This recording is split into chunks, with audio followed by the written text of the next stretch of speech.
그녀는 런던에서 지갑을 잃어버린 뒤 다시 찾은 적이 없었다. 그래서 서울에서도 그럴 줄 알았다. 하지만 다음 날 아침 지갑은 그대로 돌아왔다. BBC 수석기자 샘 리스 브라이튼, 20년 경력의 분쟁 전문 저널리스트가 한국을 의심하며 도착했지만 그가 마주한 건 범죄가 사라진 도시, 예의가 지배하는 사회였다. 한국은 그에게 안전의 정의를 다시 쓰게 만들었다. 그리고 한편의 다큐멘터리는 전 세계의 편견을 무너뜨리게 된다. 저는 샘 리스 브라이튼입니다. BBC 국제부에서 20년 넘게 수석기자로 일해왔죠. 옥스퍼드에서 국제정치학을 전공했고 세계 각국의 분쟁 지역을 누비며 리포트를 써왔습니다. 그런 제가 이번에 맡게 된 프로젝트는 동북아시아 치안 현황을 조사하는 일이었어요. 2024년 봄, BBC 편집국장이 저를 불렀습니다. 샘 리스, 동북아 리포트 프로젝트를 맡아달라. 특히 한국 부분을 집중적으로 다뤄야 한다. 솔직히 말하면 내심 내키지 않았어요. 한국이라는 나라에 대해 알고 있는 정보가 그리 긍정적이지 않았거든요. 중국 외교부에서 제공한 자료를 보니 한국의 치안 상황이 심각하다고 나와 있었습니다. 분단 국가의 불안정성, 높은 범죄율, 특히 외국인 대상 범죄가 급증하고 있다는 내용이었죠. 일본 언론기관에서 온 보고서도 비슷했습니다. 한국 사회의 갈등 구조, 반외국인 정서, 치안 시스템의 허점 등이 상세하게 기술되어 있었어요. BBC 내부 회의에서도 분위기는 마찬가지였습니다. 한국은 분단국가잖아. 당연히 불안정하지. 북한과 대치하고 있는 상황에서 치안이 좋을 리 없어. 동료 기자들의 반응이었죠. 저 역시 그런 인식에 동조하고 있었습니다. 출장 준비를 하면서 저는 이미 결론을 내려놓고 있었어요. 한국에서 일어날 범죄 사례들, 치안 불안 요소들을 찾아내는 것이 목표였습니다. 사전에 시나리오까지 구성해 놓은 상태였죠. 도난 사건, 폭력 사건, 외국인 차별 사례 등을 중심으로 리포트를 작성할 계획이었습니다. 런던 히드로 공항에서 인천공항으로 향하는 비행기에 오르면서도 마음은 무거웠어요. 또 다른 문제 많은 나라의 현실을 고발해야 한다는 부담감 때문이었습니다. 기내에서 한국 관련 자료를 다시 한번 점검했죠. 범죄 통계, 사회 갈등 지수, 외국인 피해 사례 등을 머릿속에 정리했습니다. 인천공항에 도착한 첫인상은 예상과 달랐어요. 공항은 깨끗하고 질서정연했습니다. 하지만 저는 이것을 겉모습일 뿐이라고 생각했죠. 진짜 한국의 모습은 시내에 가야 볼 수 있을 거라고 믿었습니다. 택시를 타고 서울 시내로 향하면서도 범죄 현장을 찾아낼 각오를 다지고 있었어요. 호텔에 체크인한 후 첫 번째 취재 계획을 세웠습니다. 홍대 지역을 선택한 이유는 젊은이들이 많이 모이는 곳이라 사건 사고가 많을 거라고 판단했기 때문이었어요. 밤늦은 시간에 나가서 위험한 상황들을 목격하고 싶었습니다. 카메라와 녹음기를 준비하고 호텔을 나섰죠. 그런데 홍대 거리에서 본 풍경은 제 예상과 완전히 달랐습니다. 밤 10시가 넘었는데도 사람들이 자연스럽게 거리를 걸어다니고 있었어요. 특히 젊은 여성들이 혼자서도 거리낌 없이 돌아다니는 모습이 인상적이었습니다. 런던이었다면 상상도 할 수 없는 일이었죠. 취재 첫날 밤, 저는 이미 당황하기 시작했습니다. 범죄 현장을 찾으려 했지만 평화로운 일상만 보였거든요. 하지만 아직 성급한 판단은 이르다고 생각했어요. 며칠 더 지켜봐야 한다고 스스로를 달랬습니다. 분명히 어딘가에는 문제가 있을 거라고 믿었거든요. 취재 첫날 밤 홍대에서 예상치 못한 일이 벌어졌습니다. 저녁을 먹고 거리를 돌아다니다가 지갑을 떨어뜨린 거예요. 호텔로 돌아와서야 지갑이 없어진 걸 알았습니다. 런던에서라면 다시는 볼 수 없을 거라고 생각했죠. 카드를 정지시키고 대사관에 연락할 준비를 했어요. 다음 날 아침 호텔 프런트에서 놀라운 소식을 들었습니다. 어젯밤에 분실물센터에서 연락이 왔는데요. 지갑을 찾으셨다고 하더라고요. 믿을 수 없었어요. 급히 분실물센터로 향했습니다. 그런데 더 놀라운 건 지갑 안에 현금과 카드가 하나도 빠짐없이 그대로 있었다는 거였어요. 분실물센터 직원에게 물어보니 이런 일이 일상다반사라고 했습니다. 외국분들이 가장 놀라워하시는 부분이에요. 지갑이나 핸드폰 같은 것들은 거의 100% 주인에게 돌아갑니다. 저는 충격을 받았어요. 런던에서는 상상도 할 수 없는 일이었거든요. 그날 오후 지하철을 이용하면서 또 다른 놀라움을 경험했습니다. 지하철역에 역무원이 거의 보이지 않는 거예요. 모든 시스템이 자율적으로 운영되고 있었습니다. 사람들은 질서정연하게 줄을 서서 기다렸고 지하철 안에서도 조용했어요. 핸드폰으로 통화하는 사람도 거의 없었습니다. 지하철역 곳곳에서 무인 시스템들을 발견했습니다. 무인 매표소는 물론이고 무인 편의점까지 있었어요. 저는 의문이 들었습니다. 이런 시스템이 제대로 작동할 수 있는 건 사람들이 정직하기 때문 아닐까 하는 생각이 들었거든요. 런던의 지하철과는 완전히 다른 모습이었습니다. 아파트 단지를 지나가다가 더욱 놀라운 광경을 봤어요. 택배 상자들이 문 앞에 그냥 놓여 있는 거였습니다. 아무도 가져가지 않고 그대로 두는 거예요. 영국에서라면 몇 분 사이에 사라질 물건들이었죠. 저는 이 모든 현상이 믿어지지 않았습니다. 카페에 들어가서 커피를 주문했는데 계산대에 아르바이트생 혼자만 있었어요. 사장은 보이지 않았고 손님들은 스스로 자리를 찾아 앉았습니다. 누군가 감시하지 않아도 모든 게 자연스럽게 돌아가고 있었어요. 이런 모습을 보니 제가 준비해온 시나리오가 완전히 틀렸다는 생각이 들기 시작했습니다. 저녁 시간이 되어 다시 홍대 거리로 나갔어요.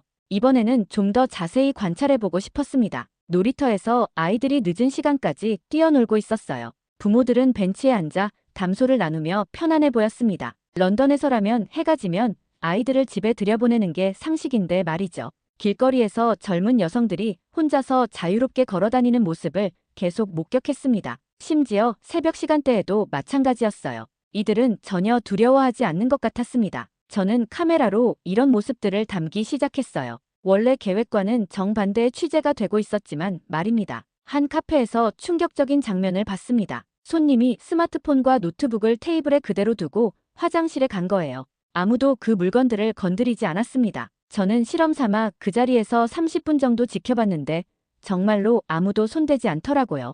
이런 일이 가능한 사회라는 게 믿어지지 않았습니다. 그날 밤 호텔로 돌아와서 촬영한 영상들을 정리하면서 생각에 잠겼어요. 제가 가져온 편견이 얼마나 잘못된 것이었는지 깨닫기 시작했습니다. 한국이라는 나라가 제가 생각했던 것과는 완전히 다른 모습이었거든요. 하지만 아직은 확신할 수 없었어요. 더 많은 관찰이 필요했습니다. 사흘째 되는 날, 저는 본격적으로 서울 곳곳을 돌아다니기 시작했습니다. 강남, 명동, 이태원 등 외국인들이 많이 찾는다는 지역들을 중심으로 취재했어요. 어디를 가도 비슷한 풍경이었습니다. 사람들이 서로를 의심하지 않는 분위기였죠. 명동에서 만난 한 상인은 제게 흥미로운 이야기를 해줬습니다. 외국 손님들이 가장 놀라는 게 바로 이거예요. 물건값을 속이거나 바가지를 씌우지 않는다는 거죠. 정찰제가 당연한 거라고 생각하는데 다른 나라에서는 그렇지 않나 봐요. 저는 그제야 깨달았어요. 한국에서는 외국인이라고 해서 다르게 대하지 않는다는 걸 말입니다. 이태원에서는 더욱 놀라운 경험을 했어요. 다양한 국적의 외국인들이 자유롭게 돌아다니고 있었는데 아무도 그들을 특별히 쳐다보거나 경계하지 않았습니다. 오히려 도움이 필요해 보이면 먼저 다가가서 길을 알려주는 사람들이 많았어요. 이런 모습을 보니 제가 받았던 정보가 얼마나 잘못된 것인지 확실해졌습니다. 한 대학교 앞에서 학생들을 인터뷰했습니다. 한국 사회가 안전하다고 생각하세요? 라고 물어보니 대부분 당연하다는 반응이었어요. 밤늦게 혼자 다녀도 무서울 게 없어요. 오히려 누군가 도움이 필요해 보이면 도와주려는 사람들이 더 많죠. 한 여학생의 대답이었습니다. 그날 저녁 홍대에서 한 교수를 만나 인터뷰를 했어요. 사회학과 교수였는데 한국 사회의 특징에 대해 설명해줬습니다. 한국은 시스템보다는 사람들 간의 신뢰로 굴러가는 사회예요. 법이나 제도보다는 예의와 체면을 더 중시하죠. 그래서 범죄를 저지르는 것보다 남에게 피해를 주는 걸 더 부끄러워합니다. 교수의 말이 인상 깊었어요. 이 사회는 범죄보다 예의를 두려워하는 곳입니다. 남들이 어떻게 볼까를 항상 생각하죠. 그게 때로는 답답할 수도 있지만 사회 전체의 안전성을 높이는 역할을 하고 있어요. 저는 이 말을 듣고 한국 사회를 바라보는 시각이 완전히 바뀌었습니다. 넷째 날에는 좀 더 외곽 지역으로 나가봤어요. 지방 도시들도 마찬가지였습니다. 부산에서 만난 한 택시기사는 제게 이런 말을 했어요. 외국에서 온 손님들이 항상 놀라는 게 있어요. 택시비를 정확히 받는다는 거죠. 미터기 그대로 받으니까 신기해 하더라고요. 부산의 한 시장에서도 비슷한 경험을 했습니다. 상인들이 외국인 관광객들에게도 현지인과 똑같은 가격을 받고 있었어요. 심지어 언어가 통하지 않으면 계산기로 가격을 보여주면서까지 정확한 금액을 받으려고 했습니다. 바가지를 씌우려는 시도를 전혀 볼 수 없었어요. 서울로 돌아와서 밤늦은 시간에 다시 거리로 나갔습니다. 새벽 2시가 넘은 시간인데도 편의점들이 대부분 문을 열고 있었어요. 알바생 혼자서 가게를 지키고 있는 경우가 대부분이었습니다. 강도나 절도 걱정 없이 이런 영업이 가능하다는 게 놀라웠어요. 한 편의점에서 일하는 대학생과 이야기를 나눴습니다. 밤에 혼자 일하는 게 무섭지 않아요? 라고 물어보니 의외라는 표정을 지었어요. 왜 무서워해야 해요? 여기서 문제가 생긴 적은 한 번도 없어요. 오히려 손님들이 더 조심스럽게 행동하시는 것 같아요. 취재 일주일째. 저는 완전히 혼란에 빠져 있었습니다. 원래 계획했던 리포트와는 정반대의 내용만 나오고 있었거든요. 한국에 대한 제 편견이 얼마나 잘못된 것이었는지 깨닫게 되었어요. 하지만 동시에 의문도 들었습니다. 도대체 누가, 왜 이런 잘못된 정보를 제공한 걸까요? 일주일간의 취재를 마치고 저는 런던으로 돌아갔습니다. 하지만 마음이 편하지 않았어요. 제가 보고 경험한 한국과 사전에 받았던 정보 사이의 괴리가 너무 컸거든요. 대체 누가 왜 이런 잘못된 정보를 만들어낸 건지 궁금했습니다. BBC 사무실로 돌아와서 자료를 다시 검토해봤어요. 중국 외교부에서 제공한 보고서, 일본 언론기관의 분석 자료들을 면밀히 살펴봤습니다. 그런데 이상한 점을 발견했어요. 대부분의 자료가 실제 현장 취재보다는 추측과 편견에 기반해 작성된 것 같았거든요. 특히 중국발 정보들이 문제였습니다. 한국의 치안 불안을 과장하고 사회 갈등을 부풀려서 보고하고 있었어요. 실제로는 존재하지 않는 문제들을 마치 심각한 사회 문제인 양 포장하고 있었습니다. 저는 이것이 의도적인 왜곡일 가능성을 의심하기 시작했어요. 홍콩에서 온 정보들도 마찬가지였습니다. 한국 사회의 부정적인 면만을 부각시키고 긍정적인 면들은 모두 무시하거나 축소하고 있었어요. 마치 한국이 위험하고 불안정한 나라라는 인상을 심어주려는 의도가 보였습니다. 저는 이런 정보들이 어떤 경로로 서구 언론에 전달되는지 추적해봤어요. 놀랍게도 중국계 언론기관들이 중요한 역할을 하고 있었습니다. 이들이 제공하는 정보를 검증 없이 받아들이는 서구 언론들이 많았어요. BBC도 예외가 아니었습니다. 편집국장에게 이런 문제점들을 보고했지만 반응은 시큰둥했어요. 그래도 중국은 동북아시아 전문가들이잖아. 그들의 분석을 무시할 수는 없어. 하지만 저는 확신했습니다. 제가 직접 보고 경험한 것이 진실이라고 말이에요. 다시 한국 관련 자료들을 수집해서 분석해봤습니다. 이번에는 한국 정부나 언론이 아닌 실제로 한국에 거주하는 외국인들의 증언을 중심으로 조사했어요. 결과는 제 경험과 일치했습니다. 대부분의 외국인들이 한국의 안전성에 대해 극찬하고 있었거든요.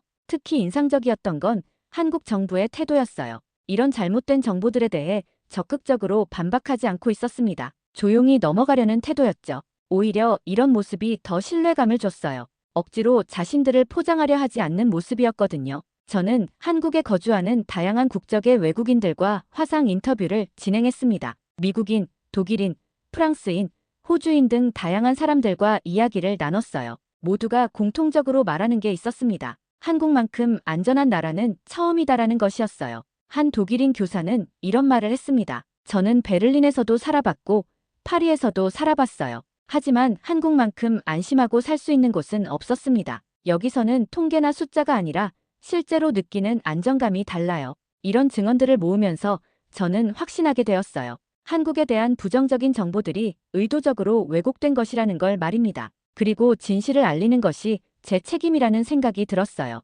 기자로서 해야 할 일이라고 생각했습니다. 진실을 알리기로 결심한 저는 다시 한국으로 향했습니다. 이번에는 좀 더 체계적으로 취재하고 싶었어요. 특히 한국에 거주하는 외국인 가족들을 만나서 그들의 일상을 담아보고 싶었습니다. 서울 이태원에서 만난 한 미국인 가족이 인상적이었어요. 아버지는 외국계 회사에서 일하고 어머니는 영어 강사로 일하고 있었습니다. 두 아이가 있었는데 모두 한국 학교에 다니고 있었어요. 어머니인 사라는 제게 이런 이야기를 해줬습니다. 처음 한국에 왔을 때는 걱정이 많았어요. 아이들 안전이 가장 큰 걱정이었죠. 하지만 지금은 오히려 미국보다 더 안전하다고 생각해요. 아이들이 밤늦게까지 학원에 다녀도 전혀 걱정되지 않아요. 아버지인 마이크도 비슷한 경험을 이야기했어요. 미국에서는 아이들만 밖에 내보내는 게 불안했어요. 항상 부모가 따라다녀야 했죠. 하지만 여기서는 아이들이 혼자서도 지하철을 타고 학교에 다녀요. 정말 신기한 일이에요. 12살 딸 에밀리는 한국어를 유창하게 했습니다.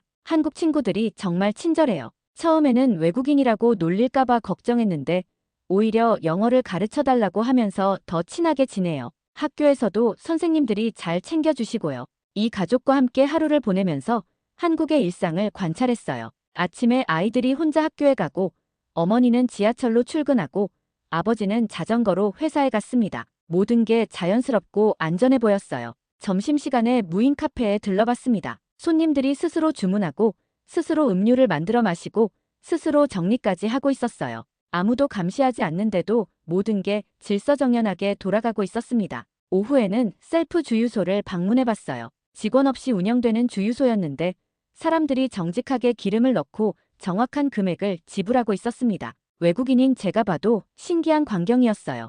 이런 시스템이 제대로 작동할 수 있다는 게 놀라웠거든요. 저녁에는 한국에 거주하는 독일인 여성과 인터뷰했습니다. 혼자 살고 있는 30대 여성이었는데 한국 생활에 대해 만족해하고 있었어요. 독일에서는 밤에 혼자 다니는 게 무서웠어요. 하지만 여기서는 새벽에 혼자 집에 가도 전혀 무섭지 않아요. 그녀가 들려준 이야기 중 가장 인상적인 건 이거였어요. 한 번은 지갑을 지하철에서 떨어뜨렸는데 다음 역에서 역무원이 가져다 줬어요. 현금도 카드도 그대로 있었고요. 이런 일이 독일에서도 가능할까 싶었어요. 밤늦게 홍대 거리를 다시 걸어봤습니다. 여전히 많은 사람들이 자유롭게 돌아다니고 있었어요. 특히 젊은 여성들이 전혀 두려워하지 않고 밤거리를 걸어다니는 모습이 인상적이었습니다. 이런 모습을 카메라에 담으면서 생각했어요. 이 도시는 정말 특별한 곳이구나. 한 프랑스인 남성과도 이야기를 나눴어요. 파리에서는 항상 소매치기를 조심해야 했어요. 지하철에서 가방을 앞으로 메고 다녔죠. 하지만 여기서는 그런 걱정이 전혀 없어요. 이 나라는 자율과 배려가 법보다 강한 것 같아요. 런던으로 돌아온 저는 중대한 결정을 내렸습니다. 원래 계획했던 부정적인 리포트 대신 한국의 진짜 모습을 보여주는 다큐멘터리를 만들기로 한 거예요. 제목은 한국이 가르쳐준 안전으로 정했습니다. 편집국장에게 기획안을 제출했을 때 반응은 차갑했어요. 샘니스, 이건 우리가 원했던 방향이 아니야. 시청자들은 문제점을 보고 싶어 하는 거라고. 하지만 저는 포기하지 않았습니다. 진실을 보도하는 게 우리 일 아닙니까? 제가 직접 보고 경험한 걸 왜곡할 수는 없어요. 내부 회의에서 많은 반대에 부딪혔습니다. 특히 아시아 담당 데스크에서 강하게 반발했어요. 중국과의 관계를 생각해야 한다는 정치적인 압력도 있었습니다. 하지만 저는 확신했어요. 기자로서 진실을 말하는 게 정치적 고려보다 중요하다고 생각했거든요. 결국 저는 개인적으로 다큐멘터리를 제작하기로 했습니다. BBC 공식 프로그램은 아니지만 독립 다큐멘터리로 만들어서 방송하기로 한 거예요. 동료 중 몇 명이 도와주겠다고 나섰습니다. 이들도 진실의 중요성에 공감했거든요. 편집 과정에서 제가 촬영한 모든 영상들을 다시 봤어요. 한국에서 경험했던 모든 순간들이 되살아났습니다. 지갑을 찾은 일, 무인 시스템들, 밤거리를 자유롭게 걸어다니는 사람들, 외국인 가족들의 진솔한 증언들이 모두 담겨 있었어요. 다큐멘터리의 구성을 고민하면서 저는 대조법을 사용하기로 했습니다. 제가 사전에 가지고 있던 편견과 실제로 경험한 현실을 비교해서 보여주는 거였어요. 시청자들이 제가 겪었던 충격을 똑같이 느낄 수 있도록 말입니다. 특히 인상적인 장면은 밤늦은 시간 홍대 거리의 모습이었어요. 젊은 여성들이 혼자서도 자유롭게 걸어다니는 모습, 편의점에서 혼자 일하는 알바생들, 문 앞에 놓여진 택배들이 그대로 있는 모습들을 담았습니다. 외국인 인터뷰 부분도 핵심이었어요. 다양한 국적의 사람들이 공통적으로 한국의 안전성을 증언하는 모습이 매우 설득력 있었거든요. 특히 아이를 키우는 부모들의 증언이 감동적이었습니다. 완성된 다큐멘터리는 60분 분량이었어요. 저는 이 작품에 제 모든 걸 쏟아부었습니다. 기자로서의 양심과 진실에 대한 믿음을 담았어요. 제목 그대로 한국이 세계에 가르쳐줄 수 있는 것들을 보여주고 싶었습니다. 시사회를 열었을 때 반응은 폭발적이었어요. 참석한 유럽 언론인들과 외교관들이 모두 감탄했습니다. 이런 사회가 정말 존재하는 거냐는 질문들이 쏟아졌어요. 한 독일 기자는 우리 아이도 저런 나라에서 자라면 좋겠다고 말했습니다. 영국 시청자들의 반응도 뜨거웠어요. 온라인으로 공개된 다큐멘터리는 일주일 만에 100만 뷰를 넘어섰습니다. 댓글들을 보니 대부분 놀라움과 감동을 표현하고 있었어요. 한국에 대한 인식이 완전히 바뀌었다는 반응이 많았습니다. 특히 인상적이었던 건 한 영국 어머니의 댓글이었어요. 우리 아이들도 저런 환경에서 자랄 수 있다면 얼마나 좋을까요? 밤늦게까지 안전하게 다닐 수 있는 사회, 서로를 신뢰하는 사회가 부럽습니다. 이런 반응들을 보면서 제가 올바른 선택을 했다는 확신이 들었어요. 하지만 모든 반응이 긍정적이지만은 않았습니다. 일부에서는 한국을 미화한다는 비판도 있었어요. 특히 중국계 언론기관들의 반발이 심했습니다. 하지만 저는 개의치 않았어요. 진실을 말한 것뿐이니까요. 다큐멘터리가 공개된 후 예상치 못한 일들이 벌어졌습니다. 중국계 언론기관들이 조직적으로 저를 공격하기 시작한 거예요. 서구 언론인이 한국을 미화한다, 객관성을 잃은 편향된 보도라는 비난이 쏟아졌습니다. 심지어 일부 친중 성향의 정치인들까지 나서서 제 다큐멘터리를 문제 삼았어요. 동북아시아의 균형을 깨뜨리는 보도라며 압력을 넣어왔습니다. BBC 내부에서도 정치적으로 민감한 사안이라며 조심스러워하는 분위기였어요. 하지만 전 세계 시청자들의 반응은 압도적으로 지지하는 쪽이었습니다. 유럽 각국에서 방송 요청이 들어왔고 미국의 여러 방송사에서도 관심을 보였어요. 특히 독일과 프랑스에서는 한국의 치안 시스템을 배우자는 논의까지 나왔습니다. 독일의 한 치안 전문가는 이런 말을 했어요. 한국의 안전은 기술이나 시스템보다는 사회 문화에서 나오는 것 같다. 우리도 이런 상호 신뢰 문화를 배워야 한다. 프랑스 내무부에서도 한국의 치안 정책을 연구하겠다는 발표를 했습니다. 제 다큐멘터리는 유럽 내 치안 정책 논쟁을 불러일으켰어요. 왜 우리는 한국처럼 할 수 없는가라는 질문들이 나오기 시작했습니다. 런던 시장까지 나서서 런던도 한국의 안전 문화를 배워야 한다고 말할 정도였어요. 온라인에서는 더욱 뜨거운 반응이 이어졌습니다. 해시태그 한국이 가르쳐준 안전이 트위터 트렌드에 올랐어요. 전 세계 사람들이 한국의 안전 문화에 대해 이야기하기 시작했습니다. 진실 하나가 정말로 편견 1000개를 무너뜨리고 있었어요. 특히 인상적이었던 건 다른 아시아 국가들의 반응이었습니다. 일본과 대만의 언론들도 한국의 치안 시스템에 주목하기 시작했어요. 우리도 한국처럼 될 수 있을까라는 자성의 목소리들이 나왔습니다. 하지만 압박은 계속되었어요. 중국 외교부에서 공식적으로 항해 성명을 발표했습니다. 일부 서구 언론에 편향된 보도가 지역 안정을 해치고 있다는 내용이었죠. BBC 본사에도 정치적 압력이 들어왔어요. 그럼에도 저는 굴복하지 않았습니다. 오히려 더 많은 증거들을 모으기 시작했어요. 한국에 거주하는 외국인들의 추가 증언, 객관적인 통계 자료들, 다른 나라와의 비교 데이터들을 수집했습니다. OECD 통계를 보니 한국의 치안 지표들이 정말 최상위권이었어요. 특히 여성 안전지수, 야간 보행 안전도, 외국인 안전 체감도 등에서 세계 최고 수준이었습니다. 이런 객관적 데이터들이 제 다큐멘터리의 신뢰성을 더욱 높여줬어요. 영국 내에서도 변화가 일어나기 시작했습니다. 런던 경찰청에서 한국의 치안 정책을 연구하겠다고 발표했어요. 특히 지역사회 기반의 안전 문화에 주목한다고 했습니다.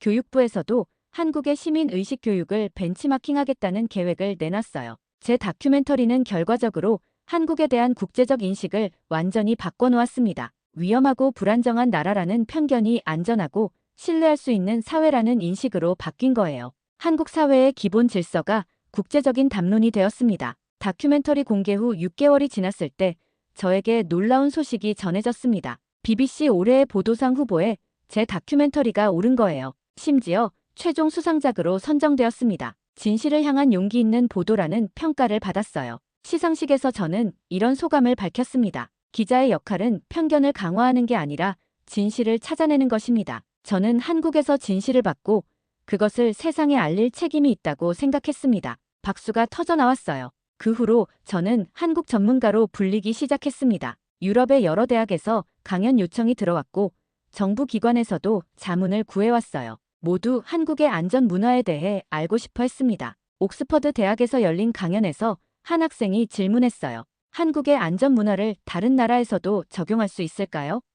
저는 이렇게 답했습니다. 한국이 보여준 건 안전이 기술이 아니라 문화라는 것입니다. 서로를 존중하고 신뢰하는 마음이 진짜 안전을 만든다는 걸 배웠어요. 케임브리지 대학에서는 더욱 깊이 있는 토론이 이어졌어요. 한국 사회의 집단주의가 개인의 자유를 제약하지 않느냐는 질문도 있었습니다. 저는 오히려 반대라고 생각해요. 서로를 배려하는 문화가 모든 사람의 자유를 보장한다고 봅니다. 프랑스 파리에서 열린 국제 치안 컨퍼런스에서도 발표했어요. 한국 모델의 핵심은 처벌보다 예방, 감시보다 신뢰입니다. 법으로 강제하는 게 아니라 문화로 자유를 이끌어내는 거죠. 참석자들이 깊이 공감했어요. 독일 베를린에서는 더욱 실무적인 논의가 있었습니다. 독일 정부에서 한국의 지역사회 안전 정책을 도입하고 싶어 했거든요. 기술적인 시스템은 쉽게 따라 할 수 있지만 문화는 시간이 걸립니다. 하지만 불가능한 일은 아니에요. 그해 말, 저는 다시 한국을 방문했습니다. 이번에는 관광객이 아니라